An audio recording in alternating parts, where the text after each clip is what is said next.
Hello hello hello दोस्तों, क्या हाल है। तारीख आज 27 अप्रैल 2026, दिन सोमवार, हिंदी तिथि एकादशी। और आइए बात करते हैं आज के मुख्य समाचार में देश भर की तमाम बड़ी खबरों पर नजर डालते हैं। देखिए दोस्तों, एक तो आज की एकादशी तिथि मोहिनी एकादशी है। आज 27 अप्रैल को मोहिनी एकादशी का व्रत रहेगा। भगवान विष्णु के मोहिनी अवतार को लेकर समर्पित है ये स्पेशल एकादशी तिथि है। और आज के दिन इस एकादशी पर शुक्र और चंद्रमा का दुर्लभ संयोग भी बन रहा है। तो आज के दिन व्रत करने और भगवान विष्णु और माँ लक्ष्मी की पूजा करने से प्रेम संबंधों में मधुरता आती है, लड़ाई झगड़े दूर होते हैं, आर्थिक उन्नति और धन आने के भी योग बनते हैं, मानसिक शांति और व्यक्तित्व निखारने का भी लाभ मिलता है। इस एकादशी व्रत के कुछ प्रमुख नियम भी आप देख सकते हैं। चलिए आगे बढ़ते हैं अपन खबरों में। सबसे पहले आज के कुछ बड़े इवेंट देख लेते हैं। तो देखिए, देश के उपराष्ट्रपति सीपी राधाकृष्णन आज और कल 27-28 अप्रैल को आंध्र प्रदेश की यात्रा पर रहेंगे। इस दरमियान वो यूनिवर्सिटी के दीक्षांत समारोह में भाग लेंगे। वहीं खबर है, आज 27 अप्रैल को होने वाले आईपीएल मैच के लिए दिल्ली मेट्रो ने सभी लाइनों पर आखिरी ट्रेन के समय को बढ़ा दिया है। नया टाइम टेबल ये होगा। आज दिल्ली कैपिटल्स और आरसीबी के बीच आईपीएल मैच होने जा रहा है दिल्ली में। और खबर है, वाणिज्य मंत्री पीयूष गोयल आज 27 अप्रैल को निर्यातकों और उद्योग संघों के साथ बैठक करेंगे। यह बैठक दिल्ली के भारत मंडपम में आज भारत और न्यूजीलैंड के बीच मुक्त व्यापार समझौते पर हस्ताक्षर के बाद आयोजित की जाएगी। जी हाँ दोस्तों, आज भारत का एक और देश के साथ, न्यूजीलैंड के साथ एफटीए यानी फ्री ट्रेड एग्रीमेंट होने जा रहा। तो दोनों देशों के बीच इस व्यापारिक समझौते से द्विपक्षीय व्यापार और निवेश को बढ़ावा मिलेगा। दोनों देश आज इस मुक्त व्यापार समझौते पर एग्रीमेंट पर साइन करेंगे और इस समझौते के तहत अगले 5 साल में दोनों देशों के बीच व्यापार 2 गुना करने का लक्ष्य रखा गया है। और इसमें यह भी प्रावधान है, 5000 भारतीयों को हर साल न्यूजीलैंड का वर्क वीजा मिलेगा। भारतीय प्रोफेशनल्स को इससे फायदा होगा। और भी डिटेल आप देख सकते हैं कि भारतीय प्रोफेशनल्स को क्या क्या बेनिफिट मिलेंगे इस फ्री ट्रेड एग्रीमेंट से। और पिछले 5 साल में भारत की दुनिया के देशों के साथ ये 7वीं ट्रेड डील हुई है। इससे पहले Mauritius, Australia, UAE, FTA, UK, Oman और अब न्यूजीलैंड के साथ ये एफटीए होने जा रहा है। एफटीए क्या होता है? Free trade agreement. 2 देशों के बीच एक समझौता होता है जिसके तहत दोनों देशों के बीच ट्रेड यानी व्यापार को बढ़ाया जाता है। दोनों देश अपने प्रोडक्ट्स पर इंपोर्ट ड्यूटी, आयात शुल्क वगैरह को समाप्त करते हैं या कम करते हैं, है ना। चलिए अगली बड़ी खबर देखिए, गौ माता को राष्ट्र माता घोषित करने की मांग की जा रही है। और आज देश भर के कई राज्यों में कई अलग अलग जिलों और तहसीलों में अभियान निकाला जाएगा। 27 अप्रैल को प्रशासन को ज्ञापन सौंपेंगे। देश भर के तकरीबन 5000 तहसीलों में एक साथ ज्ञापन की तैयारी की जा रही है। गौ सम्मान आहार अभियान को लेकर आज 27 अप्रैल को छत्तीसगढ़ के रायपुर में भी यात्रा निकलेगी। मध्य प्रदेश में भी गौ हत्या पर कानून बनाने की मांग की जा रही है और गौ माता को राष्ट्र माता का दर्जा दिलाने के लिए हस्ताक्षर अभियान भी आयोजित किया गया। आज 27 अप्रैल को तहसीलों में दिए जाएंगे ये पत्र भी। तो देश भर में एक साथ गौ सम्मान के महाअभियान की शुरुआत होने जा रही है। एमपी भोपाल से आज 27 अप्रैल को एक साथ 5400 से ज्यादा तहसीलों से देशव्यापी हुंकार भरी जाएगी। और इस अभियान में देश के कई साधु संत और सनातन रक्षक भी शामिल होंगे। चलिए अगला अपडेट देखिए, बेरोजगार युवाओं के लिए खुशखबरी है। आज 27 अप्रैल को 1 दिवसीय जॉब कैंप यानी रोजगार मेला लगने जा रहा। बिहार के आरा में यह रोजगार मेला लगेगा। युवा इस ऑफिशियल पोर्टल के माध्यम से रजिस्ट्रेशन कर सकते हैं। वहीं खबर है, राजस्थान में आज 27 अप्रैल को 7 जिलों में बीजेपी कार्यालयों के उद्घाटन किए जाएंगे। भारतीय जनता पार्टी के अध्यक्ष बनने के बाद पहली बार नितिन नवीन राजस्थान के दौरे पर आएंगे। और राजस्थान में एसआई भर्ती परीक्षा 2021 के मुद्दे पर भी आज 27 अप्रैल को सुप्रीम कोर्ट में सुनवाई होगी। देखते हैं माननीय सर्वोच्च न्यायालय की तरफ से इस पर क्या फैसला आता है। जो भी अपडेट आएगा दिन में मैं आपको बता दूंगा अलग से इसी चैनल डीएलएस न्यूज पर। वहीं खबर है, उड़ीसा राज्य में गर्मी के कहर को देखते हुए आज 27 अप्रैल से सभी स्कूलों में समय से पहले ही छुट्टियों का ऐलान कर दिया है। आज से ही पूरे राज्य उड़ीसा में गर्मी की छुट्टियां शुरू होने जा रही हैं। मुख्यमंत्री की तरफ से इस बारे में सभी सरकारी और प्राइवेट स्कूलों को निर्देश जारी किया गया है। और हरियाणा राज्य की कैबिनेट बैठक भी होने जा रही है। आज 27 अप्रैल को 1 दिवसीय विशेष विधानसभा सत्र को मंजूरी दी है हरियाणा गवर्नमेंट ने। और आज इस कैबिनेट बैठक में ग्रुप डी के कर्मचारियों की पदोन्नति यानी प्रमोशन पर भी विधेयक लाने की तैयारी कर रही है हरियाणा की नायब सिंह सैनी सरकार। और खबर है, मध्य प्रदेश में भोपाल इंदौर मेट्रो में अब ऑटोमेटिक फेयर कलेक्शन सिस्टम लागू होगा। आज 27 अप्रैल से नई तकनीक की शुरुआत होने जा रही है और इसके तहत अब आपको टिकट व वॉलेट रिचार्ज पर भी छूट मिलेगी। Madhya Pradesh metro rail corporation limited की तरफ से यह नया सिस्टम शुरू किया जा रहा है। वहीं देश की राष्ट्रपति द्रौपदी मुर्मू आज हिमाचल दौरे पर आएंगी। 27 अप्रैल को शिमला पहुंचेगी। उनकी सुरक्षा में 1000 जवान सिक्योरिटी में तैनात रहेंगे। 27 अप्रैल से लेकर 2 मई तक हिमाचल शिमला की यात्रा पर रहेंगे अब राष्ट्रपति। तो ये तो आज के कुछ बड़े इवेंट रहेंगे। और चलिए आगे बढ़ते हैं अपन खबरों में दोस्तों। सबसे पहले कुछ ईरान, अमेरिका, इजराइल जंग से जुड़ी बड़ी खबरें देख लेते हैं। तो देखिए अगली बड़ी खबर, ईरान के विदेश मंत्री अरागची वापस पाकिस्तान के इस्लामाबाद पहुंचे। इस बीच अमेरिकी राष्ट्रपति डोनाल्ड ट्रंप और फ्रांस के राष्ट्रपति मैक्रो और ब्रिटेन की प्रधानमंत्री कीर स्टारमर ने हॉर्मुज पर चर्चा की दुनिया के इन 3 बड़े नेताओं ने। तो अभी दोस्तों आज के लेटेस्ट अपडेट के मुताबिक क्योंकि ईरानी विदेश मंत्री फिर से पाकिस्तान पहुंच चुके हैं, तो आज अमेरिका और ईरान के बीच फिर से शांति वार्तालाप हो सकती है। पिछले 2 दिन में उनका ये दूसरा दौरा है पाकिस्तान के लिए। अभी इससे एक दिन पहले पाकिस्तान के प्रधानमंत्री और आर्मी चीफ से मुलाकात करके बातचीत करने के बाद ईरान ने अपनी शर्तें भी सौंपी थी पाकिस्तान को भेजने के लिए। हालांकि ईरान भले ही ही पाकिस्तान फिर से पहुंच चुका हो। लेकिन इधर अमेरिका से तो खबर आ रही कि ट्रंप ने अमेरिकी अधिकारियों का पाकिस्तान दौरा भी रद्द कर दिया। जब ईरान के साथ दूसरी बार मीटिंग होनी थी तो इस वजह से टल गई, क्योंकि ट्रंप ने अपने डेलीगेशन को पाकिस्तान भेजा ही नहीं। डोनाल्ड ट्रंप बोले कि प्लेन में 18 घंटे बैठकर बेकार की बातें करने नहीं जाना है। तो ट्रंप ने अपने दूतों का इस्लामाबाद दौरा भी रद्द कर दिया, ईरान से बातचीत न करने की ये वजह बताई। ट्रंप बोले कि ईरान को बस हमें एक फोन कॉल करने की जरूरत है और फिर हम बातचीत कर लेंगे। और अगली बड़ी खबर देखिए, प्रधानमंत्री नरेंद्र मोदी ने व्हाइट हाउस कोरेस्पोंडेंट्स डिनर के दौरान हुई गोलीबारी की भी निंदा की। दरअसल अभी एक दिन पहले आपको पता होगा, अमेरिका की राजधानी वाशिंगटन के हिल्टन होटल में डोनाल्ड ट्रंप अपने कई उच्च अधिकारियों के साथ डिनर कर रहे थे। उस वक्त एक हमलावर ने फायरिंग कर दी। उस दरमियान होटल में ट्रंप भी मौजूद थे, तो उनकी सुरक्षा में ये बड़ी चूक देखने को मिली। हालांकि हमलावर पकड़ा गया। चश्मदीद बोले कि 7 राउंड फायरिंग हुई, डर के मारे गेस्ट भी टेबल के नीचे छिपे हैं। हालांकि सभी सुरक्षित रहे, किसी को गोली नहीं लगी। लेकिन ये जो गोली मारने वाला अपराधी था, बताया जा रहा कि ये पहले अमेरिका के नासा में काम करता था और एक शिक्षक टीचर भी रह चुका है। तो आखिर कैसे ये गनमैन बना, इसको लेकर अब अमेरिका की सुरक्षा एजेंसियां जांच कर रही हैं। और इस गोलीबारी पर अमेरिकी राष्ट्रपति डोनाल्ड ट्रंप भी बोले कि संदिग्ध हमलावर को ईसाइयों से नफरत है। इसके भाई बहन भी कर रहे थे शिकायत। अब इस शुरुआती जांच में हमलावर की प्लानिंग भी सामने आ गई। डोनाल्ड ट्रंप जिस होटल में ठहर रहे थे, जहां ये इवेंट हो रहा था हिल्टन में, वहीं ये संदिग्ध अपराधी भी ठहरा था। और जब ट्रंप की डिनर पार्टी चल रही थी, तब अचानक गोलियां चलाने लगा। अफरा तफरी के बीच राष्ट्रपति को सुरक्षित बाहर निकाला गया। तो इस घटना की प्रधानमंत्री नरेंद्र मोदी ने भी निंदा की। चलिए अगली खबर देखिए, पश्चिम एशिया संघर्ष पर एक चौंकाने वाली रिपोर्ट सामने आ रही है कि अमेरिका और ईरान के बीच शांति की उम्मीदें बरकरार हैं। दोनों देश रणनीतिक मजबूरियों के कारण अब टकराव की बजाय समझौते को एक आवश्यक विकल्प के रूप में देख रहे हैं। तो इस रिपोर्ट के मुताबिक उम्मीद है जल्द ही दोनों देशों के बीच परमानेंट सीजफायर शांति समझौता हो सकता है। चलिए अगला अपडेट देखिए, केंद्र सरकार का कहना है कि अब तक हमारे देश में करीब 5 लाख नए कनेक्शन चालू हो चुके हैं। छोटे एलपीजी गैस सिलेंडरों की सप्लाई भी 2 गुनी कर दी गई। केंद्र सरकार ने एक बार फिर से स्पष्ट किया कि दुनिया में चल रहे संघर्ष युद्ध के हालातों के बावजूद हमारे देश में पेट्रोल, डीजल और एलपीजी की सप्लाई को लेकर घबराने की कोई आवश्यकता नहीं है। सरकार द्वारा आवश्यक कदम उठाए गए हैं और देश भर में घरेलू एलपीजी, पीएनजी और सीएनजी की 100% सप्लाई सुनिश्चित की जा रही है। इसके अलावा भी लोगों को पीएनजी अपनाने के लिए प्रोत्साहित कर रही है सरकार, और विदेश में रह रहे भारतीयों की सुरक्षा और उन्हें वापस लाने के लिए भी बड़े स्तर पर तैयारी चल रही है। ये कहना है केंद्र सरकार का। वहीं खबर तो ये भी है कि ईरान युद्ध के बीच कोविड काल जैसी सहायता देने की तैयारी कर रही है केंद्र सरकार। देश की वित्त मंत्री निर्मला सीतारमण की तरफ से यह बड़ा बयान सामने आ रहा है। उन्होंने मुंबई में कहा कि सरकार पश्चिमी एशिया तनाव से प्रभावित उद्योगों के लिए कोविड काल जैसा प्रोत्साहन देने की सहायता पर विचार कर रही है, ताकि भारतीय कंपनियों से निवेश बढ़े, आयात घटे और घरेलू मैन्युफैक्चरिंग को जोड़ देने का भी आग्रह किया उन्होंने देश की लोकल कंपनियों से। और भी देख सकते हैं वित्त मंत्री का क्या प्लान है इन जंग के हालातों में। और वहीं खबर देखिए, हॉर्मुज रूट पर तनाव के बीच ईरान बोला कि अमेरिका ने अगर नाकाबंदी नहीं हटाई तो तबास, इस्फहान जैसे हालात होंगे। ईरान के न्यायपालिका प्रमुख की तरफ से अमेरिकी राष्ट्रपति डोनाल्ड ट्रंप को यह बड़ी चेतावनी दी गई है। तो ये दोस्तों ईरान अमेरिका जंग से जुड़े लेटेस्ट अपडेट रहे। चलिए आगे बढ़ते हैं अब हम खबरों में। देखिए आप अगला अपडेट, प्रधानमंत्री नरेंद्र मोदी ने किसान सम्मान निधि योजना की धनराशि को बढ़ाकर 9,000 रुपए करने की घोषणा की है। पश्चिम बंगाल में चुनावी जनसभा के दौरान पीएम मोदी ने दूसरे चरण के चुनाव प्रचार के दौरान कल रविवार को यह बड़ा ऐलान किया। कहा कि अगर बंगाल में बीजेपी की सरकार आती है तो किसानों को हर साल 9,000 रुपए मिलेंगे पीएम किसान सम्मान निधि योजना के तहत। देखिए पश्चिम बंगाल में चुनावी रैली और जनसभा के दौरान प्रधानमंत्री बोले कि भाजपा की जीत तय है। टीएमसी सरकार में मां माटी और मानुष का सम्मान नहीं हुआ। कोलकाता में पीएम काली मंदिर भी गए, यहाँ रोड शो किया।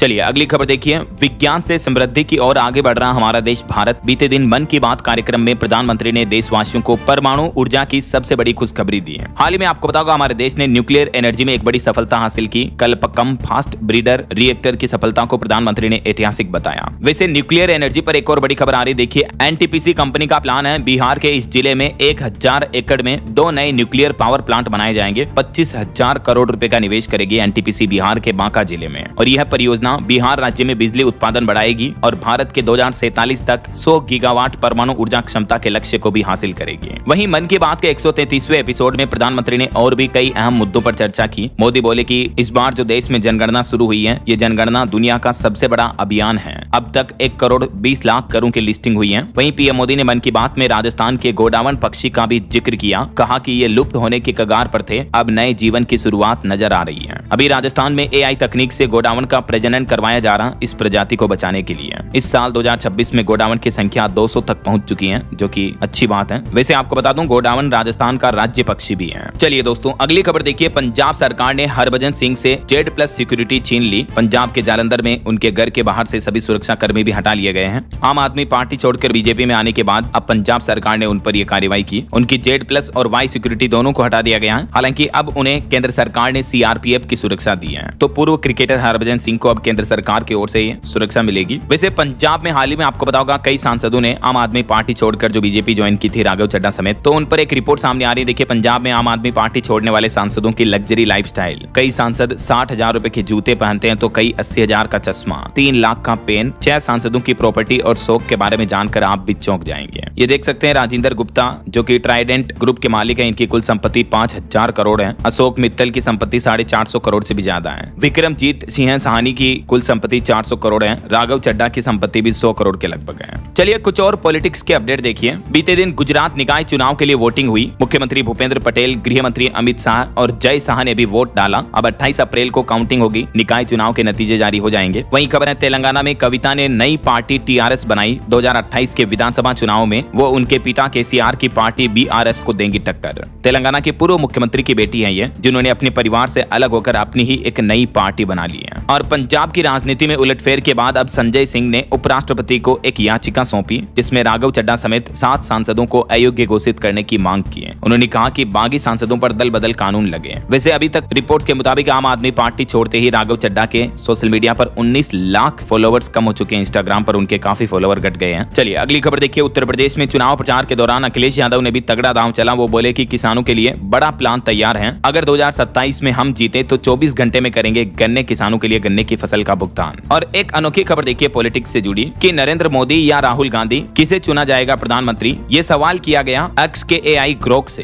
तो दोस्तों इस सवाल पर ग्रोक एआई ने जो जवाब दिया उसे सुनकर आप भी चौंक जाएंगे। सोशल मीडिया पर इस जवाब के बाद काफी बहस भी तेज हो गई। दरअसल एक ट्विटर यूजर ने ग्रोक एआई से यह सवाल किया कि अगर वो भारतीय नागरिक होता तो प्रधानमंत्री के रूप में किसे वोट देता, राहुल गांधी या नरेंद्र मोदी को। तो इस सवाल के जवाब में ग्रोक ने जो प्रतिक्रिया दी वो तेजी से वायरल हो रही है सोशल मीडिया पर, देख सकते हैं आप। ग्रोक ने प्रधानमंत्री नरेंद्र मोदी के समर्थन में बात कही है। ग्रोक एआई ने कहा कि पीएम मोदी के कार्यकाल में भारत में बुनियादी ढांचे का विस्तार हुआ, डिजिटल इंडिया की पहल, यूपीआई की बढ़ती लोकप्रियता और वैश्विक स्तर पर देश की मजबूत आर्थिक स्थिति, ये कुछ प्रमुख कारण है। इसलिए ग्रोक एआई बोला कि अगर मैं वोट देता तो नरेंद्र मोदी को प्रधानमंत्री के रूप में चुनता। हालांकि लास्ट में ग्रोक ने यह भी कहा कि क्योंकि वो एक एआई है तो उसके पास न तो नागरिकता है और न ही मतदान करने का अधिकार है। ये देख सकते हैं आप, एक वेरीफाइड ट्विटर यूजर ने यह सवाल किया है Grok, if you were an Indian citizen who would you vote for as a prime minister. और ये ग्रोक एआई ने जो जवाब दिया उसका भी स्क्रीनशॉट आप देख सकते हैं। तो ये तो कुछ पॉलिटिकल अपडेट चल रहे हैं। और चलिए आगे बढ़ते हैं खबरों में। देखिए आप अगली बड़ी खबर, मणिपुर राज्य में फिर से तनाव का माहौल देखने को मिला। प्रदर्शनकारियों और सुरक्षा कर्मियों के बीच हुई झड़प में 20 से ज्यादा लोग घायल हो गए। वहीं देश के स्टार्टअप्स के लिए बड़ी अच्छी खुशखबरी है। फंड फॉर फंड्स के लिए सरकार की तरफ से नए दिशा निर्देश जारी किए गए हैं। केंद्र सरकार ने स्टार्टअप्स के लिए 10 करोड़ रुपए की फंडिंग योजना के दूसरे चरण को लेकर ये नियमों का मसौदा जारी कर दिया है। सिडबी के साथ मिलकर एक अन्य एजेंसी इन नियमों को लागू करेगी, जिसमें डीप टेक और विनिर्माण जैसे क्षेत्रों पर विशेष ध्यान दिया जाएगा। और भी डिटेल जानकारी आप देख सकते हैं केंद्र सरकार की तरफ से इस मामले पर क्या बड़ा फैसला लिया गया है। पारदर्शिता और विकास पर जोर दिया जाएगा। चलिए अगली खबर देखिए। एक्सपोर्ट्स यानी निर्यात पर व्यापारियों के लिए व्यापार घाटे को कम करने के लिए भी केंद्र सरकार ने नई योजना बनाई है। चीन को निर्यात बढ़ाने के साथ ही आयात निर्भरता घटाने की रणनीति बनाई जा रही है। ये देख सकते हैं ज्यादा जानकारी सरकार के प्रयास और भविष्य की रणनीति के बारे में क्या प्लानिंग है गवर्नमेंट की।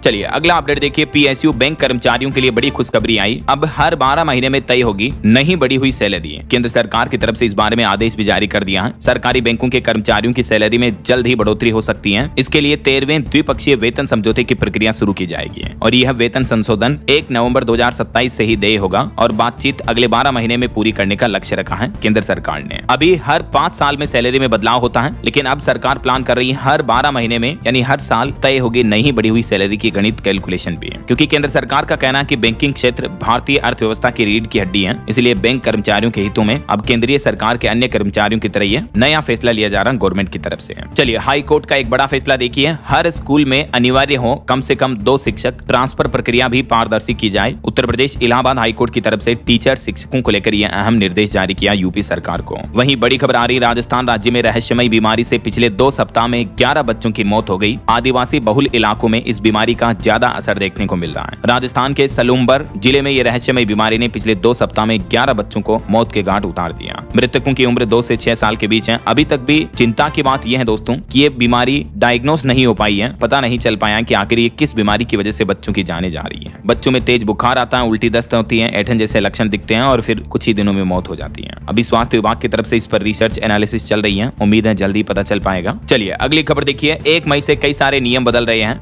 एलपीजी रसोई गैस बुकिंग पर भी नई पाबंदी लागू हो सकती है। और भी गेमिंग वगैरह को लेकर बैंकिंग सेक्टर, पेंशन समेत कई सारे नियमों में बदलाव हो रहा है 1 मई से। तो क्या क्या रूल्स बदलेंगे मैं आपको डिटेल जानकारी बता दूंगा अलग से इसी चैनल डीएलएस न्यूज के माध्यम से। नए नियम का अलग से वीडियो डाल दूंगा, ठीक है ना। तो उसे देख लीजिएगा आप जरूर, क्योंकि अभी मैं एक एक करके सभी नियम बताऊंगा तो बहुत ज्यादा समय लग जाएगा और ये आज की खबरें लंबी हो जाएगी, है ना। तो बहरहाल अभी तो अपन कुछ और महत्वपूर्ण और काम की खबरें देखेंगे दोस्तों, लेकिन फिलहाल वक्त हो चला है आज के ताजा मौसम समाचार जानने का। और हाँ, एक छोटी सी रिक्वेस्ट आपसे ये है कि अगर आप डीएलएस न्यूज चैनल से अभी तक भी जुड़े नहीं हो तो जुड़ जाइए, चैनल को सब्सक्राइब करके बेल आइकन जरूर दबा दीजिएगा और इस वीडियो पर एक लाइक और शेयर भी कर देना, ताकि आपको रोजाना की ताजा खबरें, महत्वपूर्ण मुख्य समाचार, काम के न्यूज अपडेट सबसे पहले आपके मोबाइल पर मिलते रहेंगे। ओके, तो चलिए बिना टाइम वेस्ट किए सीधा आगे बढ़ते हैं मौसम अपडेट में। देखिए, देश भर में भीषण गर्मी का असर और तेज हो गया है। उत्तर प्रदेश के तो 50 जिलों में लू चल रही है। यूपी के बांदा में तापमान 47.5 डिग्री के लगभग पहुंचा। मध्य प्रदेश के इंदौर, ग्वालियर में 8वीं तक के स्कूल भी बंद हैं। हालांकि बिहार के 10 जिलों में बारिश भी देखने को मिली है। वहीं राजधानी दिल्ली में भी लू का येलो अलर्ट जारी हुआ। दिल्ली सरकार ने तो ये भी कह दिया कि दोपहर 11 बजे से लेकर शाम 5 बजे तक बाहर न निकले दिल्ली वासी। दिल्ली में भीषण गर्मी और लू के प्रकोप के चलते मौसम विभाग ने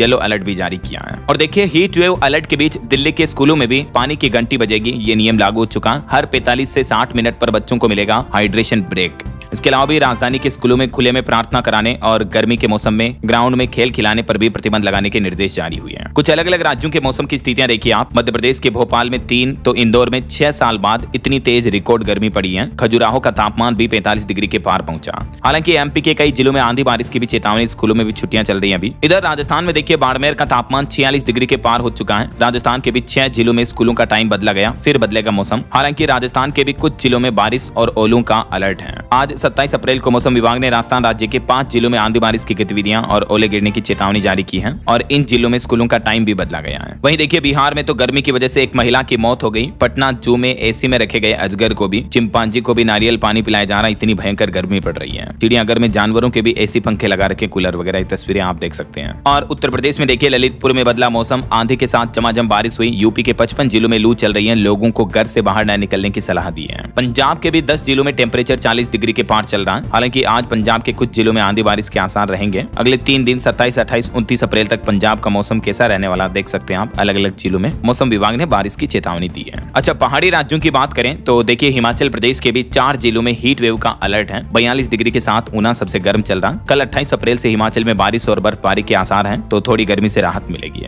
उत्तराखंड में भी देहरादून में हीट वेव के कारण आज स्कूलों में छुट्टी रहेगी। 5 पहाड़ी जिलों में बारिश और बर्फबारी की चेतावनी है और भीषण गर्मी के चलते देहरादून में तो आज जिले के सभी स्कूल और आंगनबाड़ी बंद रहेंगे। बाकी अगले 2 दिन देश भर में मौसम का हाल क्या रहने वाला है, आज 27 अप्रैल और कल 28 अप्रैल को देख सकते हैं आप जानकारी। उत्तर मध्य अधिकतम भारत के राज्यों में हीट वेव का रेड अलर्ट जारी कर रखा मौसम विभाग ने। और इस बीच आईएमडी ने एडवाइजरी जारी की, देश भर के नागरिकों से दोपहर में धूप में निकलने से बचें, ज्यादा पानी पिएं, हल्के सूती कपड़े पहने, बच्चों और बुजुर्गों का विशेष ध्यान रखें इस भीषण गर्मी के हालातों में। ओके, और चलिए मौसम अपडेट के बाद आगे बढ़ते हैं खबरों में। कुछ मार्केट अपडेट्स पर नजर डाल लेते हैं। तो देखिए दोस्तों, बीते सप्ताह जो शेयर मार्केट में गिरावट देखने को मिली, इस वजह से भारत की टॉप 10 कंपनियों की बाजार में वैल्यू 2 लाख करोड़ रुपए से भी कम हुई है। टीसीएस और रिलायंस के शेयर सबसे ज्यादा टूटे। टीसीएस की वैल्यू लगभग 66,000 करोड़ रुपए कम हुई है। वैसे मार्केट एक्सपर्ट्स ने इस बात को लेकर भी चिंता जताई है कि युद्ध के हालातों की वजह से निफ्टी 23,500 तक गिर सकता है। एफआईआई ने अप्रैल में 56,000 करोड़ रुपए के शेयर बेचे हैं। ईरान अमेरिका तनाव समेत 5 ऐसे फैक्टर हैं जो इस सप्ताह और अगले सप्ताह बाजार की चाल तय करेंगे। सबसे पहले तो ईरान इजराइल युद्ध और कच्चे तेल की चाल कैसी रहती है। दूसरा, अमेरिकी फेडरल रिजर्व की बैठक भी होनी है, 28 अप्रैल से शुरू हो गई है। तीसरा, विदेशी निवेशकों की बिकवाली कम होती है या नहीं। चौथा, 200 से ज्यादा कंपनियों के क्वार्टर 4 के नतीजे भी आने वाले हैं, तो इसका भी असर शेयर मार्केट पर दिखेगा। और पांचवा, टेक्निकल नजरिया, सपोर्ट रेजिस्टेंस को लेकर भी एक्सपर्ट्स का ये कहना है। वैसे पीएसयू कंपनी कोल इंडिया भी आज 27 अप्रैल को अपने तिमाही रिजल्ट जारी करेगी। डिविडेंड की घोषणा भी हो सकती है। और एआई से नौकरियां जाने पर बड़ी खबर देखिए, मेटा में भी छटनी का काउंटडाउन शुरू हुआ। मेटा कंपनी 8,000 एम्प्लॉइज को निकालने जा रही है। 28 दिन की मोहलत दी है मेटा प्लेटफॉर्म ने। जो फेसबुक इंस्टाग्राम की पेरेंट कंपनी है मेटा, वो हजारों कर्मचारियों को बाहर निकालने जा रही है। देखिए आप। चलिए अगला अपडेट देखिए, ऑल वेदर तकनीक से लेस होगी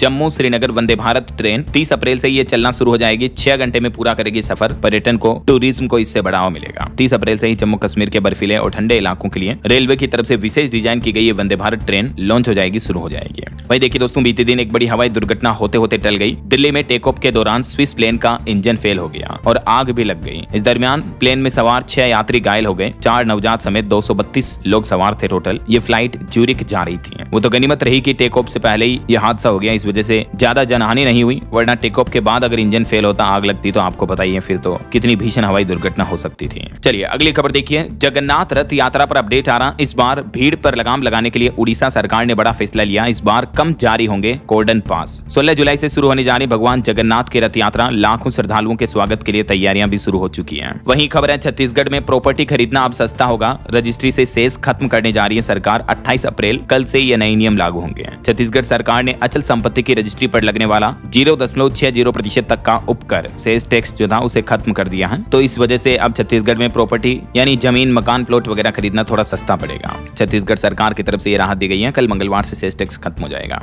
वहीं चारधाम यात्रा पर एक रिपोर्ट आ रही है कि अब तक 2,48,000 श्रद्धालु पहुंच चुके हैं चारधाम यात्रा में। केदारनाथ धाम में एसडीआरएफ ने 2 यात्रियों की जान भी बचाई। और चारधाम यात्रा को लेकर इस बार प्रशासन और अलर्ट हुआ। अब उत्तराखंड के देहरादून में रात 10 बजे से लेकर सुबह 4 बजे तक यात्री वाहनों पर भी प्रतिबंध रहेगा। यह निर्णय सड़क हादसों को रोकने और यातायात व्यवस्था को सुचारू रूप से बनाने के लिए लिया गया है। और चारधाम यात्रा में इस बार वीआईपी दर्शन भी खत्म कर दिए गए हैं। मंत्री खजान दास बोले कि हर श्रद्धालु समान है, सभी लाइन में लग करके ही करेंगे दर्शन, कोई वीआईपी पास इस बार जारी नहीं किया जाएगा। वैसे दोस्तों इस बार से ही केदारनाथ धाम की यात्रा में एक अनोखा बदलाव देखने को मिला कि यात्रा करने वाले 80% लोग युवा हैं। कपाट खुलते ही नया ट्रेंड दिखा। पहले ज्यादातर बुजुर्ग और ज्यादा उम्र के सीनियर सिटीजन ही ये चारधाम यात्रा करते थे, लेकिन अब कहीं न कहीं जैन जी में भी सनातन धर्म, हिंदू धर्म, चारधाम यात्रा के प्रति ये क्रेज बढ़ रहा है। इस बार यात्री श्रद्धालुओं में 80% श्रद्धालु जो हैं वो युवा हैं। देखिए जरा। चलिए अगली खबर देखिए। केंद्र सरकार ने मध्य प्रदेश बालाघाट बॉक्साइट खनन पर लगाई रोक। वन्य जीवों की सुरक्षा और पौधारोपण पर रिपोर्ट भी मांगी। कुछ बड़ी दुर्घटनाओं और हादसों से जुड़ी खबरें देखिए दोस्तों। झारखंड में एक बड़ी सड़क दुर्घटना हो गई। ट्रक से टकराई तेज रफ्तार एसयूवी। शादी में शामिल होने जा रहे परिवार के 5 सदस्यों समेत 6 लोगों की मौत हो गई। झारखंड के हजारीबाग जिले का ये मामला है। वहीं राजस्थान की एक घटना देखिए। 14 साल के एक लड़के ने पानी में कूदकर 5 बच्चों की जान बचाई। छुट्टी के दिन पार्वती नदी में नहाने गए थे। 8 बच्चे डूब गए, लेकिन इस घटना में उस जान बचाने वाले बच्चे की बहन समेत 3 बच्चों की तो मौत हो गई। राजस्थान के धौलपुर जिले में पार्वती नदी में नहा रहे 8 बच्चे डूब गए, लेकिन पास ही में भैंस चरा रहे 14 साल के एक लड़के ने अपनी जान पर खेलकर 5 बच्चों को सुरक्षित निकाल लिया। उस नन्हे बच्चे की हिम्मत को वाकई में सैल्यूट है। वहीं खबर है हिमाचल प्रदेश में देखिए। एक मानवता को शर्मसार करने वाली खबर देखने को मिली। एक बाप ने अपनी ही नाबालिग लड़की के साथ घिनौना काम किया। नाबालिग लड़की प्रेग्नेंट हो गई और बच्चे को भी जन्म दिया।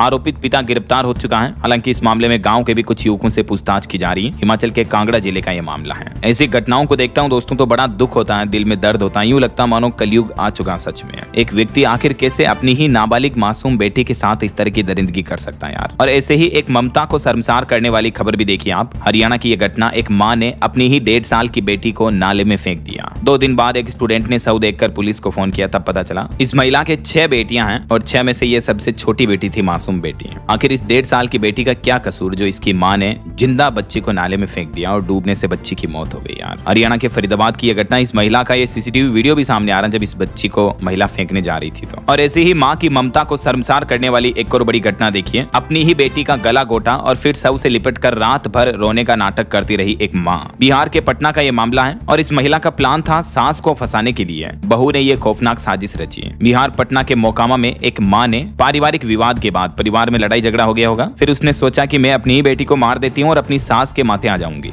उसको बदनाम कर दूंगी कि इसने मेरी बेटी को मार दिया। तो इस साजिश वाली प्लानिंग के तहत एक मां ने अपनी ही 5 महीने की बेटी की हत्या कर दी यार। हद होती है अब तो। चलिए आगे बढ़ते खबरों में। कुछ इंटरनेशनल न्यूज अपडेट देखिए आप। अमेरिका में अब H1B वीजा पर 3 साल तक रोक लगाने की तैयारी कर रही है ट्रंप सरकार। डोनाल्ड ट्रंप की पार्टी के सांसदों ने कड़े प्रावधानों वाला बिल संसद में पेश किया। वहीं देखिए बीते दिन कोलंबिया में बड़ी घटना देखने को मिली। एक बस पर विस्फोटक हमला हुआ जिसमें 13 यात्रियों की मौत हो गई, 48 यात्री घायल हो गए। और अब एक और देश माली में भी बड़ी खबर देखने को मिली। माली में आतंकी हमला हुआ जिसमें यहाँ माली देश के रक्षा मंत्री सादियो केमारा की भी मौत हो गई, जबकि ये रक्षा मंत्री माली के सबसे ताकतवर नेताओं में से एक थे जिनकी आतंकी हमले में जान चली गई। देखिए आप, किसी देश के रक्षा मंत्री को भी मार दिया। और इधर भारत के पड़ोसी देश नेपाल सरकार ने भी एक और बड़ा फैसला लिया। अब नौकरी के लिए नए नियम लागू किए गए। 60 साल की उम्र में ही होगा रिटायरमेंट भी। और वहीं ब्रिक्स सम्मेलन की बैठक भी हुई। इस बैठक में पश्चिम एशिया संघर्ष पर नहीं बनी आम सहमति, जारी किया गया चेयर स्टेटमेंट भी। चलिए आगे बढ़ते खबरों में। टेक न्यूज से कुछ अपडेट देखिए आप। अब किसी भी एप्स में साइन अप करना और भी आसान होगा। गूगल कंपनी की तरफ से एक खास फीचर की टेस्टिंग की जा रही है। गूगल जल्दी एंड्रॉइड पर ऐप साइन अप के तरीके में ये बदलाव कर रही है जिससे आपको बार बार ओटीपी या ईमेल लिंक्स जैसे वेरिफिकेशन नहीं करने होंगे।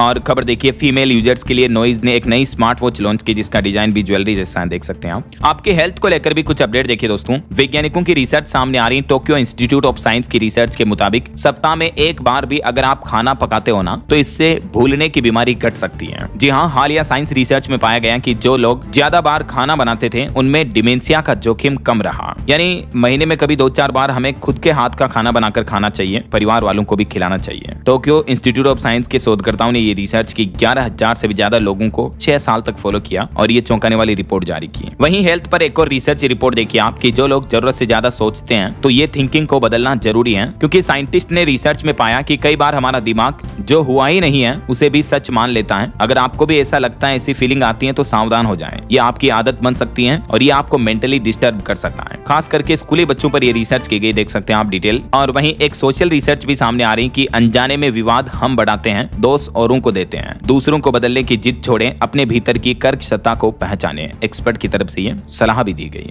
चलिए अगली खबर देखिए। बॉलीवुड की जानी मानी एक्ट्रेस अर्चना पूरन सिंह के बेटे से 87,000 रुपए की ठगी की गई। साइबर ठगी का यह बड़ा मामला सामने आया। आयुष्मान से फ्री ट्रायल के नाम पर कंपनी ने पैसे लिए। देखिए कितने बड़े सेलिब्रिटीज के बेटे भी क्रेडिट कार्ड स्कैम का शिकार हो गए, जरा सोचिए आप। और पंजाब के लोगों के लिए अच्छी खबर है। अब लंबे पावर कट्स के बीच राहत भरी खबर आई। नए आदेश जारी किए पंजाब सरकार ने। गर्मी के मौसम में अब बिजली इतनी ज्यादा नहीं काटी जाएगी, देख सकते हैं आप जानकारी। वहीं खबर है, बिहार के नए डिग्री कॉलेजों में नामांकन के लिए करना होगा अब ऑनलाइन आवेदन। मेरिट लिस्ट से मिलेगा प्रवेश। बिहार सरकार की तरफ से यह नया ऑर्डर जारी किया गया है। और बॉलीवुड से खबर आ रही, 15 मई को अगले महीने रिलीज होगी आयुष्मान की नई फिल्म। 35 करोड़ में बिके पति पत्नी और वो 2 के ब्रॉडकास्ट राइट्स भी हैं। और खबर देखिए, राघव चड्ढा के पार्टी परिवर्तन के बाद मुंबई में उनके आवास के बाहर आम आदमी पार्टी के कार्यकर्ताओं ने प्रदर्शन किया। उसके बाद हिरासत में लिए गए कई पार्टी कार्यकर्ता भी हैं। बंगाल चुनाव को लेकर प्रधानमंत्री नरेंद्र मोदी ने भी कहा कि 4 मई के बाद टीएमसी के हर गुंडे, हर अत्याचारी और हर भ्रष्टाचारी का हिसाब होगा। और बंगाल में कांग्रेस कार्यकर्ता की हत्या के मामले पर भी राहुल गांधी बोले कि बंगाल में चरम पर है टीएमसी का जंगल राज। यहाँ लोकतंत्र नहीं बल्कि दहशत का शासन है।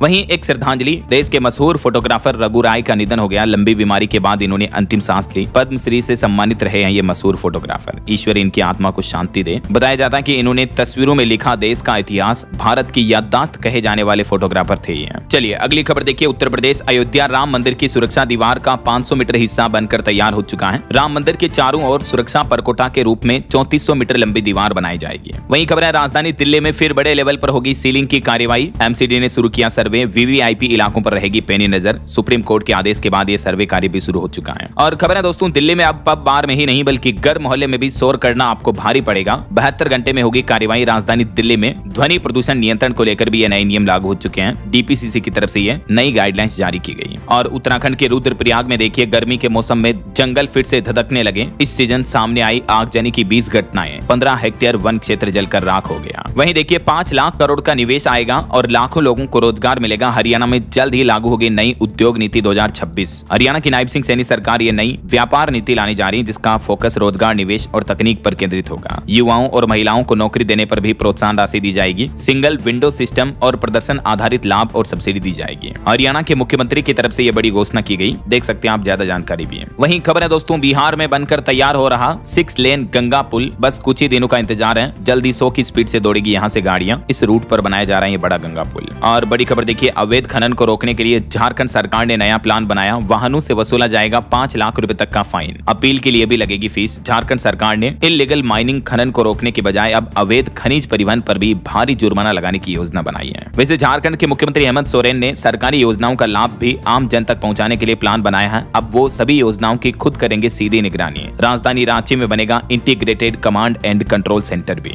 एआई और टेक्नोलॉजी के माध्यम से मुख्यमंत्री खुद अब झारखंड में सरकारी योजनाओं की समीक्षा करेंगे ऐसा। चलिए अगली खबर देखिए, उत्तर प्रदेश बनेगा ग्लोबल फार्मा हब। मुख्यमंत्री योगी आदित्यनाथ ने 17 कंपनियों को दिया लेटर ऑफ कंफर्ट। 2000 करोड़ का निवेश आएगा और यूपी में कई फार्मास्यूटिकल कंपनियां ये इन्वेस्टमेंट करने जा रही हैं। उत्तर प्रदेश को ग्लोबल फार्मा हब बनाने की दिशा में ये बड़ा कदम होगा। मुख्यमंत्री बोले कि यूपी मतलब सेफ्टी, स्टेबिलिटी एंड स्पीड की गारंटी है। यूपी के कुछ और अपडेट देखिए दोस्तों। उत्तर प्रदेश के 14 जिलों में पकड़ा गया 76 करोड़ रुपए का घोटाला। मनरेगा योजना के नाम पर हुई खूब मनमानी। 2017-18 से लेकर 25-26 के बीच ये चौंकाने वाली रिपोर्ट सामने आ रही है कि उत्तर प्रदेश में इतना भ्रष्टाचार हुआ। अलग अलग जिलों में देख सकते हैं आप कितने गड़बड़ घोटाले हुए हैं। वहीं खबर है, यूपी गोंडा से कचहरी के बीच तीसरी रेल लाइन के लिए कनेक्टिविटी यानी इस रेल लाइन को जोड़ने के लिए मेगा ब्लॉक को मंजूरी मिल चुकी है। 40 ट्रेनें केंद्र कैंसिल रही, 53 का रूट भी बदला गया। 10 जून से 9 जुलाई तक ये मेगा ब्लॉक रहेगा। और कल 28 अप्रैल को तो उत्तर प्रदेश काशी का दौरा करेंगे प्रधानमंत्री नरेंद्र मोदी। इस दरमियान 6300 करोड़ की परियोजनाओं का लोकार्पण और शिलान्यास भी करेंगे। वहीं मुख्यमंत्री योगी आदित्यनाथ के निर्देश पर यूपी में अब स्मार्ट मीटरों की सैंपलिंग शुरू हुई। 4 सदस्यीय टीम की मौजूदगी में होगी तकनीकी जांच भी है। और यूपी नोएडा और ग्रेटर नोएडा में घर खरीदारों के लिए भी खुशखबरी है। यूपी रेरा ने 3 नए प्रोजेक्ट्स को दी हरी झंडी है। टोटल 15 नई रियल एस्टेट परियोजनाओं को मंजूरी दी गई है। देख सकते हैं आप, इनकी जानकारी भी है। यूपी वासियों के लिए अच्छी खबर है, नोएडा से लेकर लखनऊ तक भी बनेंगे 3100 से ज्यादा नए फ्लैट और दुकानें। 10 जिलों की लिस्ट भी तैयार हुई है। चलिए कुछ और स्टेट न्यूज अपडेट देख लेते हैं फटाफट से। देखिए राजस्थान के ये अजमेर की घटना, एक इलेक्ट्रिक स्कूटी में आग लग गई। रेलवे स्टेशन के स्टाफ पार्किंग में शॉर्ट सर्किट की वजह से यह बड़ा हादसा हुआ। वहीं खबर है मध्य प्रदेश में अब पंचायतों और वार्डों में नहीं लगेंगे सोलर लाइट और सोलर हाई मास्ट। ऊर्जा विभाग ने कलेक्टरों को चिट्ठी लिखी और कहा कि सरकार का पैसा बर्बाद होता है इनसे। वहीं खबर है छत्तीसगढ़ में जनगणना में लगे शिक्षकों के लिए दुर्घटना बीमा की मांग की जा रही है। छत्तीसगढ़ टीचर्स एसोसिएशन बोला कि चुनाव ड्यूटी जैसे हमें सुरक्षा मिले, 1 करोड़ रुपए तक का बीमा कराया जाए। और देखिए यूपी लखनऊ की ये तस्वीरें, मुख्यमंत्री योगी आदित्यनाथ ने परेड में महिला जवानों की सलामी ली। यूपी पुलिस को 60,000 नए सिपाही मिले। खुली जिप्सी में मुख्यमंत्री ने निरीक्षण भी किया। प्रदेश भर में 112 ट्रेनिंग सेंटरों पर पासिंग आउट परेड के बाद जिलों में ये ड्यूटी ज्वाइन करेंगे नए पुलिसकर्मी। वहीं मुख्यमंत्री योगी आदित्यनाथ ने कहा कि गुंडे पंचर की दुकान लगाएंगे। यूपी में सड़कों पर नमाज नहीं होती, मस्जिदों से आवाज नहीं आती है। बंगाल में दूसरे फेज के मतदान के लिए मुख्यमंत्री योगी आदित्यनाथ ने 3 रैलियां की और इस दरमियान ये संबोधन दिया। वहीं देखिए बिहार में भी नए मुख्यमंत्री सम्राट एक्शन में आए। बिहार में चलेगा बुलडोजर। मुख्यमंत्री बोले कि सरकारी जमीन पर बने घर गिराए जाएंगे, अगर फाइल फंसी तो अफसर भी नपेंगे। वहीं खबर है राजधानी दिल्ली में 28 अप्रैल से दिल्ली विधानसभा का नया सत्र शुरू होगा। इसमें नारी शक्ति वंदन संशोधन पर घमासान होने की संभावना है। बीजेपी और आम आदमी पार्टी के बीच टकराव के भी संकेत दिख रहे हैं। चलिए कुछ एजुकेशनल अपडेट्स देख लेते हैं फटाफट से। देखिए जम्मू कश्मीर में उच्च शिक्षा के नए अवसर मिलेंगे। जम्मू के मुख्यमंत्री उमर अब्दुल्ला ने कई संस्थानों को निजी विश्वविद्यालय स्थापित करने के लिए न्योता भी दिया है। वहीं उत्तर प्रदेश में आरटी 2026 पर अपडेट आ रहा। प्रवेश में तेजी के बावजूद यूपी में 71,000 से भी ज्यादा सीटें खाली हैं। अब कई जिलों को नोटिस देने की भी तैयारी में है यूपी की योगी सरकार। और उत्तर प्रदेश में गंगा एक्सप्रेसवे बनेगा। यूपी का नया इकोनॉमिक कॉरिडोर भी। मेरठ से प्रयागराज तक बिछेगा उद्योगों का जाल। 12 जिलों की बदल जाएगी तस्वीर। रफ्तार भी बढ़ेगी इस एक्सप्रेसवे से और इनडायरेक्टली रोजगार भी मिलेंगे। वहीं इस सप्ताह की कुछ टॉप गवर्नमेंट जॉब्स की डिटेल देखिए आप। यूपी में एएसओ एआरओ के 929 पदों पर भर्ती निकली हुई है। बिहार में इंस्ट्रक्टर की 726 वैकेंसी है। इस सप्ताह टोटल 4000 से भी ज्यादा गवर्नमेंट जॉब्स निकली हुई है। ये कुछ अलग अलग सरकारी नौकरियों की जानकारी भी आप देख सकते हैं स्क्रीन पर। एसएससी ने भी स्टेनोग्राफर के 731 पदों पर भर्ती निकाली। पंजाब में भी 150 वैकेंसी चल रही है। चलिए अगला अपडेट देखिए। उत्तराखंड के बोर्ड रिजल्ट जारी हो चुके हैं। एक नंबर ने बदल दी टॉप 3 रैंकिंग। 23,000 स्टूडेंट फेल हुए इस बार। 12वीं में 2 टॉपर्स रहे, जबकि 10वीं में नैनीताल के अक्षत गोपाल टॉपर्स रहे। और झारखंड में विश्वविद्यालय नियुक्तियों के लिए अलग से आयोग बनाया जाएगा। भर्ती और प्रोन्नति भी अब ये नया आयोग ही करेगा, ये सरकार का प्लान है। चलिए खेल समाचार पर खबर देखिए। आईपीएल में लखनऊ और कोलकाता का मुकाबला सुपर ओवर में पहुंच गया। समी ने आखिरी गेंद पर छक्का जमाया। सीजन में पहली बार मैच टाई हुआ। तो आखिरकार मैच टाई होने के बाद कोलकाता ने जीता आईपीएल 2026 का ये पहला सुपर ओवर मैच। नरेन ने लखनऊ को 1 रन ही बनाने दिए। रिंकू ने 83 रन बनाने के साथ ही 5 कैच भी लपके। तो आखिरकार इस आईपीएल मुकाबले में कोलकाता नाइट राइडर्स की शानदार जीत देखने को मिली है। ओके, और अंत में दोस्तों आज के राशिफल पर नजर डाल लेते हैं। देखिए मेष राशि वालों के रुके काम पूरे होंगे और सिंह राशि वालों को निवेश में फायदा मिलेगा। मकर राशि वालों को भी रुका पैसा मिल सकता है। और भी कुछ अलग अलग राशियों का राशिफल आप देख सकते हैं स्क्रीन पर। और हाँ दोस्तों, आप मुझे कमेंट करके बताइए कि विटामिन सी का स्रोत कौन कौन से फल हैं। कोई 2 फलों के नाम बताइए जिनसे हमें विटामिन सी ज्यादा मिलता है। कमेंट में लिखिए उन फलों के नाम। सही जवाब देने वाले लोगों को रैंडमली सेलेक्ट होने पर डीएलएस न्यूज टीम की तरफ से शानदार सरप्राइज गिफ्ट जीतने का मौका मिलेगा। और इसी के साथ ही अगर आपको वीडियो अच्छा लगा तो इसे लाइक करना, शेयर भी करना और डीएलएस न्यूज चैनल को सब्सक्राइब करके बेल आइकन जरूर दबा देना रोजाना ऐसी इंफॉर्मेटिव जानकारियां, महत्वपूर्ण समाचार देखते रहने के लिए। ओके, ख्याल रखिएगा अपने आप का, अपने परिवार का। मिलेंगे अगले नेक्स्ट अपडेट में। तब तक के लिए जय हिंद, जय भारत, वंदे मातरम।